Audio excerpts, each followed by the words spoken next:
Good morning students. तो जे अपना chapter चल रहा है civics the second the central government तो उस अज आप नवे टॉपिक के बारे डिस्कशन करांगे appointment of the union cabinet. हुण यूनीयन कैबिनेट है जी उसकी अपॉइंटमेंट किस तरह की जाती है। सब तो पहला तो cabinet which is a part of council of minister.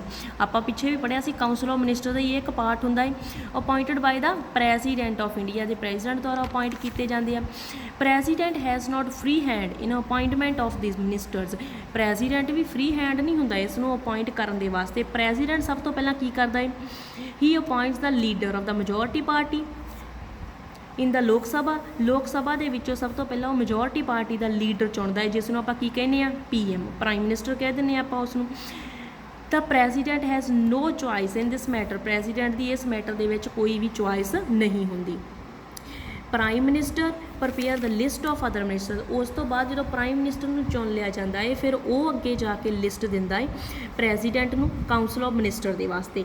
He present this list to the president and president cannot refuse to approve this list। तो president इस लिस्ट ਨੂੰ refuse नहीं कर सकता, मनाही नहीं कर सकता। sometime a person who is not a member of parliament is appointed a minister। कदे कदे इवें हो जाता कि कोई इस तरह का परसन भी अपॉइंट किया जा सकता है जिहड़ा कि पार्लीमेंट का मैंबर नहीं भी हैगा। सो ਉਹਦੇ ਲਈ की कंडीशन होंगी आ such a minister must become the member of parliament within 6 month of his appointment.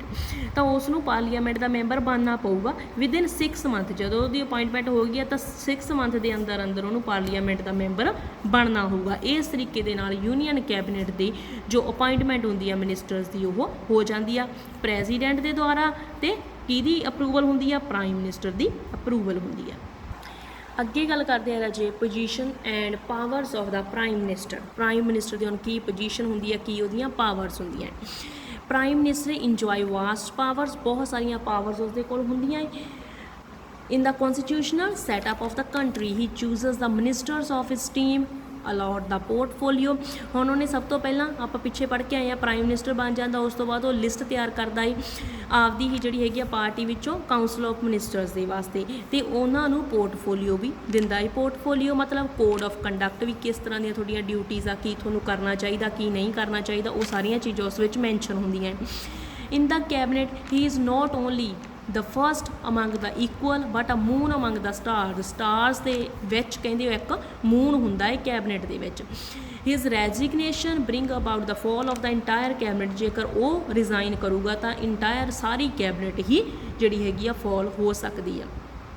की स्टोन भी मन्निया जाता है कैबिनेट का जो कि प्राइम मिनिस्टर नूं।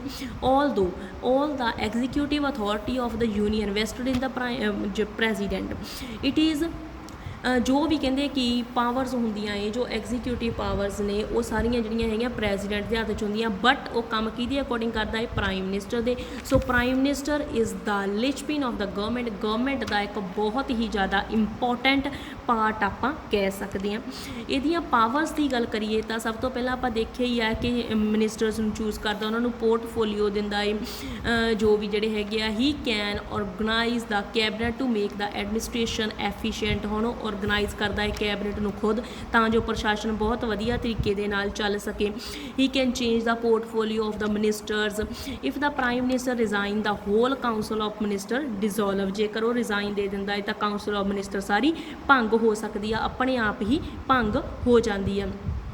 ही can ask the erring ministers और a minister having a different opinion. हुण वो क्वेश्चन भी पूछ सकता है किसी भी जो इंपोर्टेंट मिनिस्टर्स ने वड्डे वड्डे अहुदियां ते जिहड़े मिनिस्टर्स ने उन्हां तो भी क्वेश्चन वगैरह पूछ सकता है।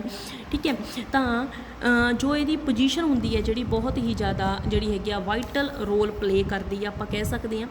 If a minister refuse to resign. जेकर कोई मिनिस्टर हुण रिजाइन देने तो रिफ्यूज़ करता है तो he can tender the resignation of his council of minister and reconstitute the ministry. तो पूरी मिनिस्ट्री नूं ही दोबारा रीकॉन्स्टिट्यूट करता है काउंसिल ऑफ मिनिस्टर का रेजिग्नेशन दे के। तो लास्टली है कि he presides over the meeting of cabinet and exercise control over its agenda. वो प्रेजिडेंस करता है सारिया मीटिंग्स की अगवाई करता है कैबिनेट की तो कैबिनेट के कंट्रोल भी रखता है। ਉਸ ਤੋਂ ਬਾਅਦ ਆਪਣੇ ਕੋਲ ਆਉਂਦਾ ਰਾਜੇ emergency powers of the president. ਹੁਣ ਪ੍ਰੈਜ਼ੀਡੈਂਟ ਨੂੰ ਕੁਛ ਕੁ ਇਹੋ ਜਿਹੀਆਂ ਸੰਕਟਕਾਲੀਨ ਸ਼ਕਤੀਆਂ ਦਿੱਤੀਆਂ ਹੋਈਆਂ ਤਾਂ ਜੋ ਵੀ ਜਦੋਂ ਕੋਈ ਵੀ ਐਮਰਜੈਂਸੀ ਹੋਵੇ ਤਾਂ ਉਹ ਇਹਨਾਂ ਸ਼ਕਤੀਆਂ ਦੀ ਵਰਤੋਂ ਕਰ ਸਕੇ। ਸਭ ਤੋਂ ਪਹਿਲਾਂ ਆਪਣੇ ਕੋਲ ਆਉਂਦਾ ਨੈਸ਼ਨਲ ਐਮਰਜੈਂਸੀ। ਰਾਸ਼ਟਰੀ ਐਮਰਜੈਂਸੀ ਕਿਹੜੀ ਹੋ ਸਕਦੀ ਆ? If the president is satisfied that a grave emergency exist whereby the security of India, India ਦੀ ਸਿਕਿਉਰਿਟੀ ਨੂੰ ਕਿਸੇ ਤੋਂ ਖਤਰਾ ਹੈ, ਬਾਈ ਵਾਰ, ਐਕਸਟਰਨਲ ਐਗਰੈਸ਼ਨ, ਬਾਹਰੀ ਕੋਈ ਹਮਲਾ ਹੋ ਰਿਹਾ ਹੈ, ਆਰਮਡ ਰਿਬੈਲਨ, ਜਿਸ ਤਰ੍ਹਾਂ ਦੇ ਨਾਲ ਕੋਈ ਹਥਿਆਰਬੰਦ ਵਿਦਰੋਹ ਹੋ ਰਿਹਾ ਹੈ। So he may declare a state of emergency for the whole of the India ਜਾਂ ਪਾਰਟ ਆਫ ਇਟ, ਕਿਸੇ ਇਹਦੇ ਇੱਕ ਖਾਸ ਪਾਰਟ ਦੇ ਵਿੱਚ ਜਾਂ ਫਿਰ ਪੂਰੇ ਇੰਡੀਆ ਦੇ ਵਿੱਚ ਨੈਸ਼ਨਲ ਐਮਰਜੈਂਸੀ ਘੋਸ਼ਿਤ ਕਰ ਸਕਦਾ ਉਹ। ਕੌਨਸਟੀਟਿਊਸ਼ਨਲ ਐਮਰਜੈਂਸੀ, ਕੌਨਸਟੀਟਿਊਸ਼ਨਲ ਐਮਰਜੈਂਸੀ ਉਦੋਂ ਆਉਂਦੀ ਬੇਟੇ ਜਦੋਂ president satisfy either on the recommendation of the governor or otherwise that the governor cannot be carried in the state in accordance with the constitution। ਜਦੋਂ ਸਟੇਟ ਦਾ ਗਵਰਨਰ ਜਾਂ ਹੋਰ ਜਿਹੜੇ ਹੈਗੇ ਆ ਮੰਤਰੀ ਕੌਨਸਟੀਟਿਊਸ਼ਨ ਦੇ ਅਕੋਰਡਿੰਗ ਕੰਮ ਨਹੀਂ ਕਰ ਰਹੇ, ਉਸ ਨੂੰ ਜਿਹੜਾ ਹੈਗਾ ਕਿ ਪ੍ਰੈਜ਼ੀਡੈਂਟ ਨੂੰ ਇਹ ਲੱਗ ਰਿਹਾ ਕਿ ਕੌਨਸਟੀਟਿਊਸ਼ਨ ਦੀ ਜਿਹੜੀ ਹੈਗੀ ਆ ਉਹਨਾਂ ਦੇ ਨਿਯਮਾਂ ਦੀ ਪਾਲਣਾ ਨਹੀਂ ਹੋ ਰਹੀ, ਕੌਨਸਟੀਟਿਊਸ਼ਨ ਦੀ ਉਲੰਘਣਾ ਹੋ ਰਹੀ ਆ, he may declare emergency in that state. Next ਆ ਜਾਂਦਾ ਹੈ financial emergency. Financial emergency, president may declare financial emergency if he is satisfied that there is a threat of financial stability or credit of the country as a whole or any part of it।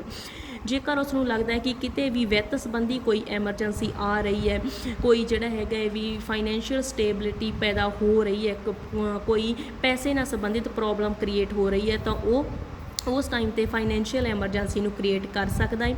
ਇੱਕ ਗੱਲ ਤੁਸੀਂ ਯਾਦ ਰੱਖਣੀ ਕਿ emergency ਪੂਰੇ India ਦੇ ਵਿੱਚ ਵੀ create ਹੋ ਸਕਦੀ ਹੈ ਅਤੇ ਕਿਸੇ ਇੱਕ ਖਾਸ ਪਾਰਟ ਦੇ ਵਿੱਚ, ਕਿਸੇ ਖਾਸ ਸਟੇਟ ਦੇ ਵਿੱਚ ਵੀ ਇਹ ਐਮਰਜੈਂਸੀਜ਼ ਜੋ ਹੈਗੀਆਂ ਇਹ ਲਾਗੂ ਕੀਤੀਆਂ ਜਾ ਸਕਦੀਆਂ ਬਾਈ ਦਾ ਪ੍ਰੈਜ਼ੀਡੈਂਟ।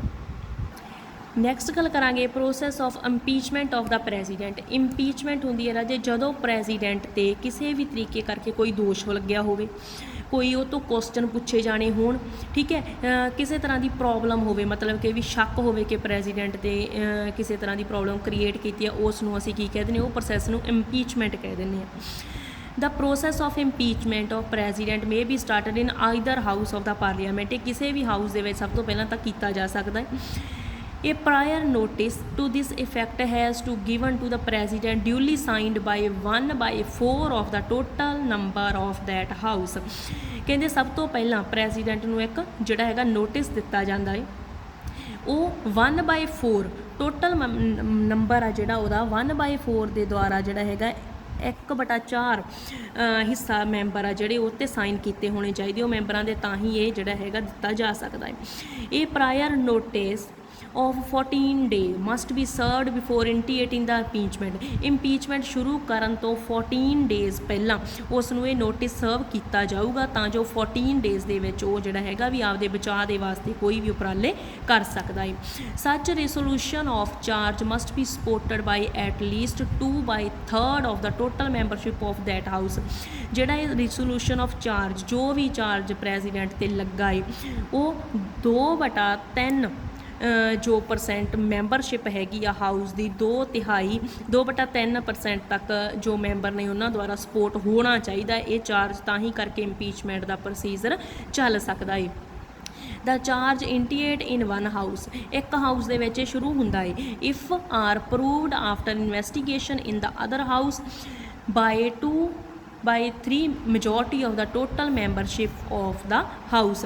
ਹੁਣ ਜੇਕਰ ਕਹਿੰਦੇ ਕਿ ਇੱਕ ਹਾਊਸ ਦੁਆਰਾ ਪਾਸ ਹੋ ਜਾਂਦਾ ਹੈ ਇਨਵੈਸਟੀਗੇਸ਼ਨ ਦੇ ਦੁਆਰਾ ਤਾਂ ਹੀ ਅਗਲੇ ਹਾਊਸ ਨੂੰ ਦਿੱਤਾ ਜਾ ਸਕਦਾ ਹੈ, ਬਟ ਜੇਕਰ 2/3 ਮੈਜੋਰਟੀ ਮੈਂਬਰਸ ਇਸ ਵਾਸਤੇ ਜਿਹੜੇ ਹੈਗੇ ਰੈਡੀ ਹੁੰਦੇ ਆ, ਇਸ 'ਤੇ ਸਾਈਨ ਕਰਦੇ ਆ, ਤਾਂ ਹੀ ਅਗਲੇ ਹਾਊਸ ਵਿੱਚ ਦਿੱਤਾ ਜਾਂਦਾ ਹੈ। The president shall have to leave the office from the date such a ਰਿਸੋਲੂਸ਼ਨ approved. ਜਦੋਂ ਤੋਂ ਇਹ ਰਿਸੋਲੂਸ਼ਨ ਲੱਗ ਗਿਆ ਉਦੋਂ ਤੋਂ ਹੀ ਪ੍ਰੈਜ਼ੀਡੈਂਟ ਨੂੰ ਆਫਿਸ ਨੂੰ ਲੀਵ ਕਰਨਾ ਪਊਗਾ, ਛੱਡਣਾ ਪਊਗਾ। ਪ੍ਰੈਜ਼ੀਡੈਂਟ ਕੈਨ ਡਿਫੈਂਡ ਹਿਮਸੈਲਫ ਪਰਸਨਲੀ ਔਰ ਥਰੂ ਆ ਕਾਊਂਸਲ ਬਿਫੋਰ ਬੋਥ ਦਾ ਹਾਊਸ। ਅਤੇ ਪ੍ਰੈਜ਼ੀਡੈਂਟ ਆਪਦੇ ਆਪ ਨੂੰ ਡਿਫੈਂਡ ਕਰ ਸਕਦਾ ਹੈ, ਬਚਾਅ ਦੇ ਵਾਸਤੇ ਜੋ ਆਪਦੇ ਸੁਝਾਅ ਉਹ ਰੱਖ ਸਕਦਾ ਹੈ ਦੋਵੇਂ ਹਾਊਸਸ ਦੇ ਅੱਗੇ।